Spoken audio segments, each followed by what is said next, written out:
धार्मिक और पौराणिक दृष्टि से आषाढ़ अमावस्या का बहुत खास महत्व माना जाता है। इस दिन जरूरतमंदों की मदद करने और जरूरत की वस्तुएं दान करने से माँ लक्ष्मी प्रसन्न होती हैं। तो चलिए आज की वीडियो में जानते हैं आषाढ़ अमावस्या किस दिन पड़ रही है और इसका क्या महत्व है। ओम नमः शिवाय, जय श्री कृष्णा। आप सभी का सनातन धर्मसार चैनल पर बहुत बहुत स्वागत है। मित्रों, 23 जून से आषाढ़ महीना शुरू हो चुका है। यह महीना भगवान विष्णु की पूजा के लिए समर्पित है। आषाढ़ माह में कई व्रत और त्योहार आते हैं जो इस माह की महत्ता को बढ़ाते हैं। हिंदू कैलेंडर के अनुसार आषाढ़ चौथा महीना होता है।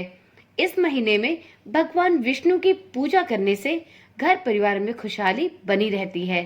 साथ ही पितरों को प्रसन्न करने के लिए भी आषाढ़ मास को बेहद ही खास और महत्वपूर्ण माना जाता है। कई बार जाने अनजाने में की गई गलतियों से व्यक्ति को पितृदोष लग जाता है, जिसके कारण उसके जीवन में समस्याएं बढ़ने लगती हैं। ऐसे में आषाढ़ अमावस्या तिथि पितृदोष से छुटकारा पाने के लिए भी बेहद महत्वपूर्ण हो सकती है। हिंदू धर्म में अमावस्या तिथि को दान पुण्य के लिए बहुत ही शुभ माना जाता है। इस दिन पवित्र नदियों में स्नान, पितरों के निमित्त तर्पण और दान किया जाता है। अमावस्या के दिन किए गए तर्पण से पितरों की आत्मा को शांति मिलती है और साथ ही नाराज पितरों को प्रसन्न करके उनसे उनका आशीर्वाद भी प्राप्त किया जा सकता है। तो चलिए ऐसे में जानते हैं कि आषाढ़ माह की अमावस्या तिथि किस दिन पड़ रही है और पितरों के निमित्त पूजा अर्चना और तर्पण आपको कब और किस प्रकार से करना चाहिए। हिंदू पंचांग के अनुसार आषाढ़ माह के कृष्ण पक्ष की अमावस्या तिथि 5 जुलाई सुबह 4:57 पर प्रारंभ होगी। वहीं इस तिथि का समापन 6 जुलाई को सुबह 4:26 पर होगा। ऐसे में उदया तिथि को देखते हुए आषाढ़ अमावस्या 5 जुलाई 2024 के दिन मनाई जाएगी। अब जानते हैं आषाढ़ अमावस्या का क्या महत्व है। ये तो आप सभी जानते हैं कि हिंदू धर्म में पितरों को देवताओं के समान पवित्र और पूजनीय माना गया है। ऐसी मान्यता है कि अगर हमारे पितृ प्रसन्न हो तो हमारे जीवन की कई परेशानियां दूर हो जाती हैं, और वहीं अगर पितृ हमसे नाराज हो तो बहुत सी मुश्किलें बिना बताए हमारे जीवन में आकर खड़ी हो जाती हैं, जिसका सामना हमें आजीवन करना पड़ सकता है। इसलिए हर माह की अमावस्या तिथि पर पितरों की आत्मा की शांति और उनका आशीर्वाद प्राप्त करने के लिए दान पुण्य और तर्पण अवश्य करना चाहिए। ऐसा करना बहुत ही शुभ माना जाता है। तो चलिए जानते हैं अमावस्या तिथि पर पितरों का तर्पण कब और कैसे करना चाहिए।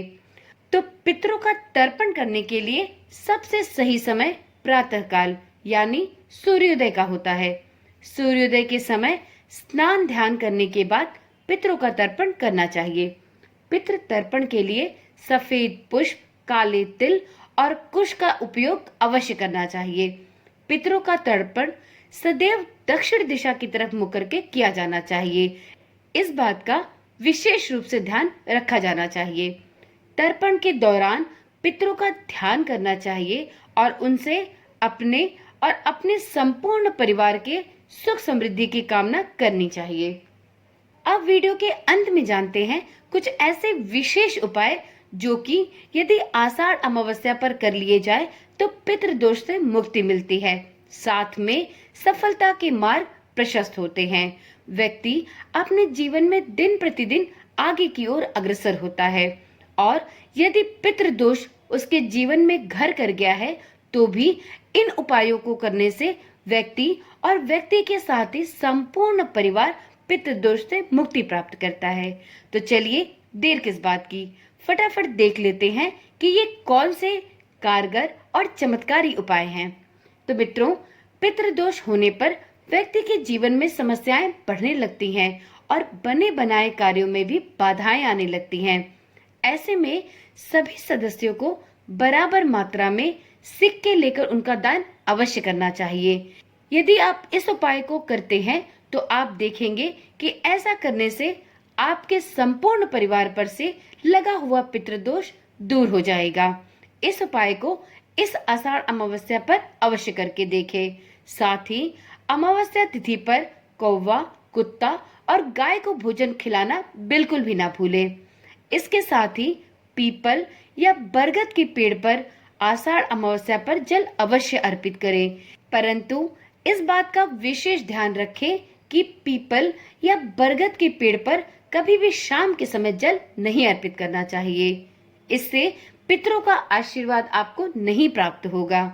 ऐसी मान्यता है कि पितरों का आशीर्वाद प्राप्त करने के लिए पितरों के निमित्त धूप दान करने से आप अपने वंशजों का आशीर्वाद भी प्राप्त करते हैं। तो अमावस्या तिथि पर पितरों के निमित्त धूप दान भी अवश्य करें। इसी प्रकार से अमावस्या के दिन दोपहर के समय पितरों को धूप दान करने के बाद कुछ ब्राह्मणों को भोजन भी अवश्य कराएं। यह करना भी बहुत ही फलदायी और शुभ माना जाता है। ऐसा माना जाता है कि आपके द्वारा ब्राह्मणों को जो भोजन कराया जाता है वह उन ब्राह्मणों के द्वारा सीधे आपके पितरों तक पहुंचता है। तो इसलिए इस आषाढ़ अमावस्या पर अपनी सामर्थ्य के अनुसार कुछ ब्राह्मणों को भोजन अवश्य कराएं और जब ब्राह्मणों को आप भोजन कराएं तो उस समय अपने पितरों का ध्यान अवश्य करते रहें। तो चलिए आज की वीडियो में इतनी ही जानकारी। कल मिलते हैं एक नई वीडियो एक नई जानकारी के साथ। मित्रों, कभी कभी ऐसा भी होता है कि हमारे पितर हमसे नाराज होते हैं और इस नाराजगी का संकेत भी हमें वे देते रहते हैं। यदि आप इन संकेतों को जानना चाहते हैं तो इस चैनल पर आने वाली अगली वीडियो को देखना ना भूलें। यदि आपने अभी तक इस चैनल को सब्सक्राइब नहीं किया है तो चैनल को अभी ही सब्सक्राइब कर ले और हाँ, साथ में नोटिफिकेशन बेल को ऑन करना भी ना भूलें, जिससे इस चैनल पर डाली जाने वाली सभी वीडियोस की सूचना आपके पास सबसे पहले पहुंचती रहे। तो चलिए कल मिलते हैं एक नई वीडियो के साथ। तब तक के लिए ओम नमः शिवाय, जय श्री कृष्णा, राधे राधे।